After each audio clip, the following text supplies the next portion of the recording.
Salut, bienvenue dans une nouvelle vidéo. Aujourd'hui, on se retrouve pour parler de l'anorexie. Je vous ai déjà fait une vidéo là-dessus en vous disant pourquoi je suis tombée dedans et comment je l'ai vécu. Alors dans cette vidéo aussi, on va parler de comment je me suis sortie de l'anorexie. Ça a commencé avec une amie qui est venue me voir et qui m'a dit d'aller voir une nutritionniste. Au début, j'étais pas vraiment pour, mais je me suis dit, bon, on va y aller, pourquoi pas.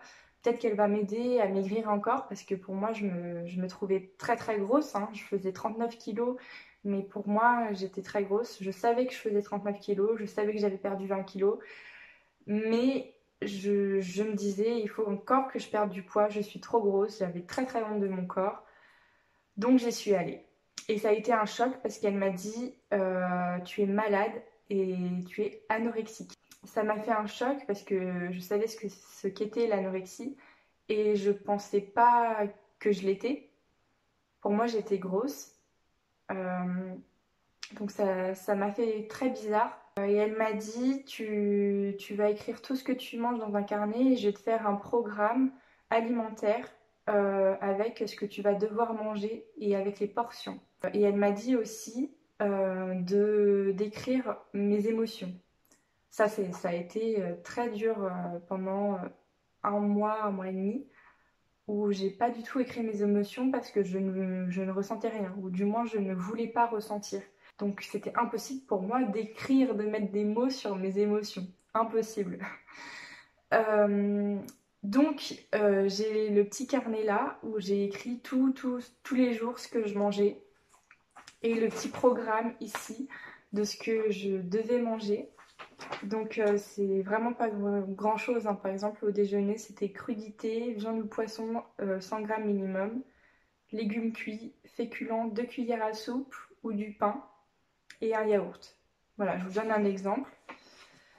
Et pour moi c'était vraiment énorme. Alors aujourd'hui je me rends compte que c'est vraiment peu, mais voilà, il fallait que mon corps s'habitue à manger un peu plus parce que moi à l'époque sur ce programme-là, c'était énorme les portions. Moi, je mangeais que une petite entrée, donc une petite salade toute petite, un morceau de pain et c'était tout. Donc au début, ça a été très très compliqué. J'ai écrit dans ce carnet tout ce que je mangeais. J'ai Au début, je respectais pas vraiment ce qu'est le programme. Alors après, je suis quelqu'un de très érudit, donc quand j'ai un devoir entre guillemets, j'essaye de le faire au mieux. Donc j'ai quand même essayé. Au début, j'ai pas vraiment réussi, puis petit à petit, j'y suis arrivée. Et au fur et à mesure de respecter son programme et de l'avoir chaque semaine pour faire un débrief, etc., j'ai essayé de commencer à manger un peu plus et à retrouver goût aux aliments. Donc ça a été très compliqué. Ça a mis un petit bout de temps, ça a mis un mois et demi, je crois, à retrouver goût à manger, à aimer ce que je mangeais et à ne pas me forcer. Ça a été très compliqué, mais j'y suis arrivée avec le temps. Et puis, même si je commençais à manger un petit peu plus, je grossissais pas. Donc, ma nutritionniste, elle m'a dit si tu prends pas de poids, tu vas pas pouvoir passer le bac. Ça a été un choc terrible parce que mes études pour moi c'est très important, c'était très important et ça l'est encore. Et quand elle m'a dit tu pourras pas passer le bac si tu prends pas de poids, ça m'a fait très bizarre. Et je me suis dit ok là je déconne complet, faut que je mange plus. Donc ça a été le vrai déclencheur. Bien sûr, oui, j'ai oublié de vous dire ça. J'avais pas du tout le droit de faire de sport. Ma nutritionniste, elle me l'a dit dès le premier ou deuxième rendez-vous. Elle m'a dit tu n'as pas le droit de faire du sport. Ça, tu ne peux pas. Donc, par exemple, pour le bac, j'ai passé qu'une seule épreuve de sport sur trois parce que bah, je n'étais pas en capacité pour. Donc, revenons-en à ce sujet du bac. Ça m'a permis de me rendre compte de mon état.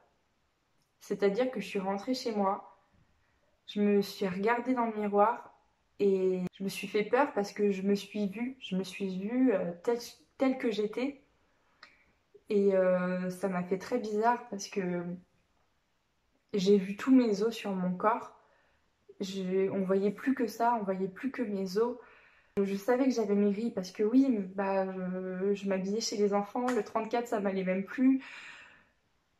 Oui, je le savais tout ça, mais je pensais pas que j'étais pas grosse en fait. Pour moi, j'étais grosse et quand je me suis regardée dans le miroir et que j'ai réalisé, ça m'a fait très très peur et donc je suis passée de me cacher parce que je me trouve trop grosse à devoir me cacher parce que je me rends compte maintenant que je suis maigre. Ça a été un vrai complexe parce que j'en avais marre aussi qu'on me regarde avec un air de pitié, parce que ça, je me rendais compte hein, que au lycée, tout le monde me regardait avec cet air de pitié, où tu sais, les gens ils pensent oh la pauvre, ça m'énervait, ça, j'en avais pas besoin, hein, franchement, ça sert à rien. Même si voilà, hein, je leur en veux pas, hein, mais voilà.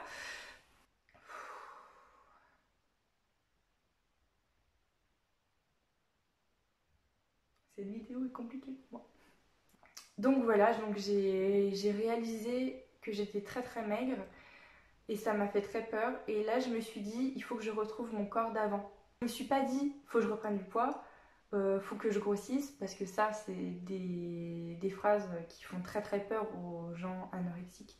C'est impossible de penser ça, c'est impossible de se dire ça, il faut que je grossisse, euh, c'est impossible. Donc je me suis simplement dit, il faut que je retrouve mon corps d'avant. Et je me suis mise à manger tout et n'importe quoi en grosse quantité. Donc je sais que c'est pas la bonne chose à faire pour reprendre du poids. Le mieux c'est de reprendre du poids sainement. Sauf que moi je me suis dit ouais, reprendre du poids sainement, ça va pas aller suffisamment vite. Là j'ai très peu de temps avant le bac.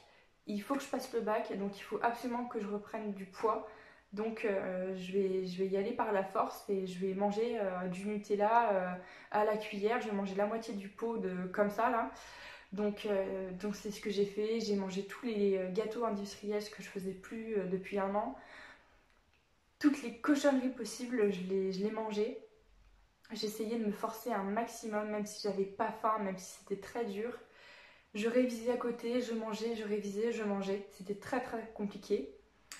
Mais j'ai réussi à reprendre un petit peu de poids, à passer mon bac, à même avoir une mention, alors que j'étais quand même dans cette période voilà, où il faut que je mange, il faut que je révise, et puis j'étais comme très fatiguée parce que bah, manger c'est fatigant, et puis j'avais pas non plus énormément de force, donc il fallait quand même que je me repose beaucoup. Et après j'ai essayé de continuer là-dedans de manière plus saine cette fois, à reprendre du poids.